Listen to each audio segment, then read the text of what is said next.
And to show you the severity of not following rules strictly, I have my personal lesson for you, where I lost 80% of the value in one of my positions.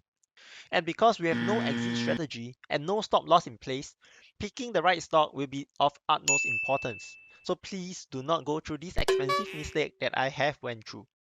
Let us continue with the effective and powerful wheel strategy that can potentially get you a 24% return a year on your portfolio.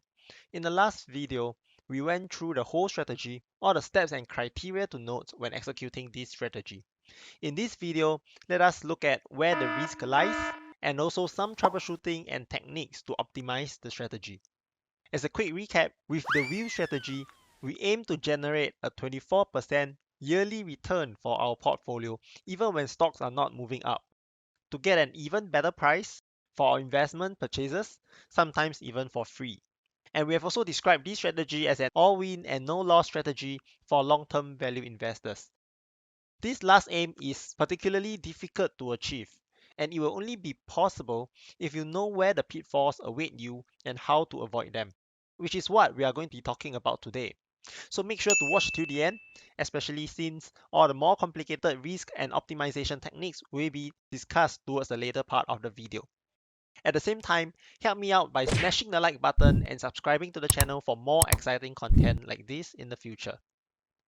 The first risk that we face when executing this strategy comes straight after step 2, which is to sell a cash secured put and then getting a sign. Getting a sign means that you have to buy up 100 shares of the stock that you sold a put on at the strike price of the put. So if I have previously sold a put on Bank of America, let's say with a strike price of $24, being assigned means that I have to spend $2,400 to buy up 100 shares of Bank of America, BAC, at $24 each. Now, this risk is almost negligible and can be avoided easily. All you need to do is to make sure that you have the cash required in your account and do not touch it. In this sense, the put that we are selling is then considered cash secured. If you sell naked and get assigned, you will risk facing a margin call from your broker, or worse, forced liquidation of your other positions to raise the cash required to buy up these 100 shares of the stock that you sold a put on. Alright, first one is simple. Next, risk number 2. This risk arises from the same step, and that is getting assigned and this time having to own the shares. Now, how can owning shares be a risk? Now, of course it can. What if these are the stocks that you sold your puts on and happen to get assigned and now have to own them? Are you sure you want to own these stocks? If not, how can we ensure that the stocks we own do not behave like this? The answer lies in the first step. Only execute this strategy on strong companies with the highest probability of their share price always increasing over time. I will not dwell on this too much, as more information could be obtained if you watch the strategy video. Now, if you think that selling covered calls on these lousy companies could offset your losses in the stock prices, I'm sorry to burst your bubble. This will be an uphill battle, and most of the time you are going to end up with a huge loss. And to show you the severity of not following rules strictly, I have my personal lesson for you, where I lost 80% of the value in one of my positions. Back when I had these rules laid out, I was executing this strategy on any stock that I can find. And then I came across this stock called Novavax. This stock had a 20-to-1 reverse split. So what you're seeing as $20 on the chart right now was only $1 when I was trading it. I spotted this pattern. Every time the stock nears a dollar, which is $20 on this chart by the way, it will jump up to $2 to $3 subsequently. For example, at this point, it hit a dollar, which is $20 on the chart, and then subsequently went up to about $30 to $35, which is about $1.50 back then. And then come back down, hit the $1 mark again, and then this time rises up to about $2.50. And then coming close to the $1 mark, and then rise back up to about $2.50 again. So I thought to myself, the next time it hit a dollar, I'm going to get it. And while waiting, why not earn some premium? Since I'm going to buy it at $1, let me sell $1 strike put contract. 5 of them at 20 cents per contract. Now at that point in time, all I know was technical analysis. No risk management at all. And sure enough, shortly after I sold the $1 strike puts, the stock crashed. And I got assigned. Now I still thought to myself that it is going to go back to the $2 to $3 range. So I waited, and I waited, and I waited. Alright, and you can see that they did a 20-to-1 reverse split at this point in time. And while I waited, the stock just keep crashing. To the lowest, it was about $3.50, 3.65 as you can see from the chart over here. And against my purchase price of $20 at the point of $3.65 per share, you can see that I've already lost over 80%. And because we have no exit strategy and no stop loss in place, picking the right stock will be of utmost importance. So please do not go through this expensive mistake that I have went through. Okay, so that's risk number 2, having to own lousy shares. Next, let us move on to the third risk, and that is having to sell a covered call at a loss. Recall that when we sell a covered call with an at the money strike, or even one strike out of the money, we risk making a loss if the strike price is below the purchase price of our stock. Let me illustrate this with my own portfolio. Now you can see that I have 100 shares of the ETF EWH, which is a Hong Kong ETF. And you can see that my average purchase price is $24.15. And currently EWH is at $22.09 per share. Alright, so if we go over to the option chain, and if we sell an at the money call at the appropriate expiry date, let's say the 22.5 strike price expiring 10 July. And you can see that for this call, the premium is somewhere between 25 cents to 40 cents. But if I sell this, what is my break-even price? It will be $22.50, which is the strike price of the option, add on to the premium that I've sold, let's say the highest at 40 cents per contract. That will give me a break-even price of $22.90. And can you see that this $22.90 is still much lesser than my average purchase price of $24.15. This means that if the covered call option that I sold get exercised, I will have to be selling each share at $22.90, essentially making a loss of $1.25 per share. And multiply by 100, that means I'll have suffered a loss of $125.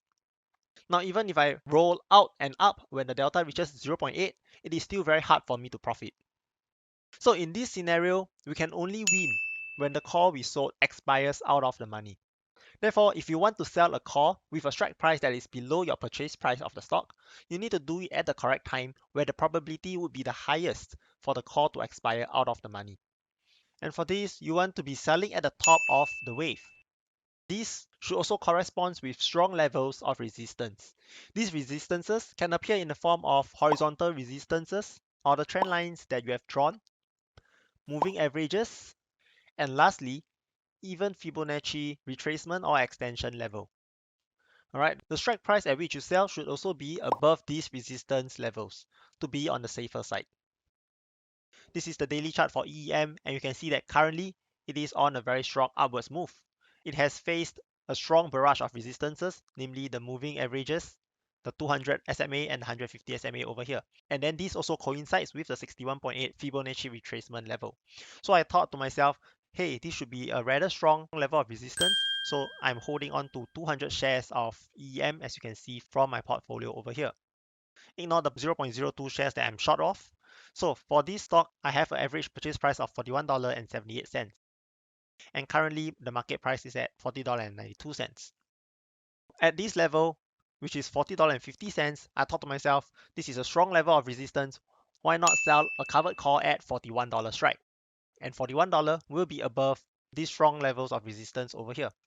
And with that, I executed the strategy according to plan. And you can see that I've sold EM 2 contracts with an expiry of 2 July and a strike price of $41 at 72 cents each. And if you add on the premium to the strike price, you can see that my break even is at $41.72, rather close to my trade price. Alright, so in this case, I minimize all my risk of sustaining any loss for this trade. And of course, even so, things don't always play out, and there's always a risk that it will go wrong. Currently, you can see that the price has shot above all these resistances already, but there's still some time to expiry, and let's monitor this trade and see how it will progress. Alright, enough of the risk. Let us look at some optimization techniques now. Have you noticed that the entire strategy is about selling options? Now think back to the Greeks that you have learned. How can we maximize our profit? The answer is when the implied volatility and the IV percentile is high. This is especially so when we are looking to sell a cash secured put. IV is generally high during market crashes or corrections, and these are the best time for you to sell put options on the stock that you are eyeing. For example, during the March 2020 bear market, I sold a $35 strike put for EM at this point in time. And if you recall, during this huge crazy bear market that we have experienced in a short time span of 3 months, the volatility shot up to crazily high levels.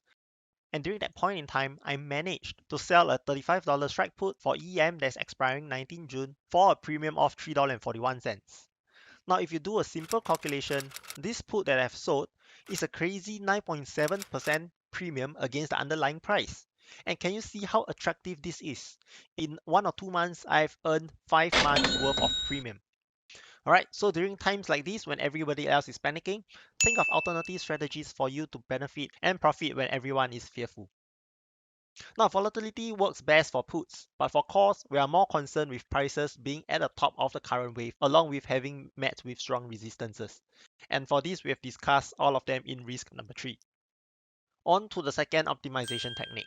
This strategy is not suitable for some stocks. We have already know that fundamentally weak stocks are a no-no for this. There is one more category of stocks that we do not want to apply this strategy on. Can you guess what they are? They are the stocks with a strong growth potential. These stocks goes up and up and up so quickly that your covered cost will always fall into the money. Although with proper management, we can still earn a 20% return this way, in reality, we are just wasting your effort and jeopardizing your returns. These growth stocks by themselves can already generate 50 to 100% returns on a yearly basis. So why go through the trouble of applying these strategies on them? And strong growth stocks usually have a very beautiful chart like this over here. And you can see that most of the time, their moving averages are aligned, in which we call a MA fan. The wheel strategy works best with stocks that trade sideways most of the time and goes up very slowly. Yet they are still fundamentally strong. And these stocks would have price action as such. You have your Disney, your Bank of America, FXI, a China ETF, and you can even execute this strategy on stocks that are listed in other exchanges. Over here, we have 2318, which is the ticker symbol for Ping An Insurance that's listed in the Hong Kong exchange. The price action is likewise trading sideways most of the time in consolidations, and it is patterns like this that the wheel strategy will yield the most profit for us. Alright, I hope that these little tips and tricks that we have gone through today will help you a great deal when it comes to perfecting your wheel strategy trades. With the knowledge available in this channel, I'm sure that achieving 24% return per year will be an easy feat for all of you guys. If you are new to trading, make sure to practice paper trading on a demo account first. Get familiar with how your broker works. Feel free to drop any suggestion you have regarding the strategy or trading in general in the comments below. Also, help me out by smashing the like and subscribe button. Thank you so much for watching and see you in the next video.